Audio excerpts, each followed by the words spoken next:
இன்று பஞ்சமி திதி மாலை 5:48க்கு தொடங்கி நாளை மாலை 5:38 வரைக்கும் இருக்குது.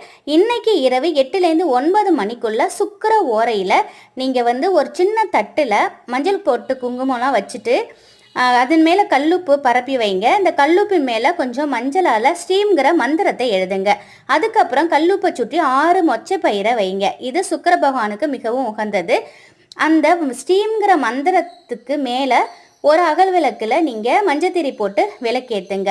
ஓம் வராகி நமக அப்படிங்கிற மந்திரத்தை 27 முறை சொல்லணும். இந்த உப்பின் மேலே வச்சிருக்கக்கூடிய இந்த மொச்சையை நல்லா தூள் பண்ணி எறும்புக்கு தானமாக போட்டுருங்க. இந்த கல்லுப்பு மஞ்சள் எல்லாம் பூஜை அறையிலே இருக்கட்டும். நாளை காலை நீங்கள் கால்படாத இடத்துல போட்டுருங்க. இந்த தீப வழிபாடு நம்ம செய்யும் பொழுது நம்முடைய வாழ்நாள் முழுவதும் நம்ம செல்வ வளத்தை பெருக்கிக் கொள்ளலாம். சுக்கிர ஓரையில் வராகியம்மனை வழிபடுறதுனால நமக்கு மிகப்பெரிய செல்வ வளம் கிடைக்கும். மகாலட்சுமி தாயாரி அனுகிரகம்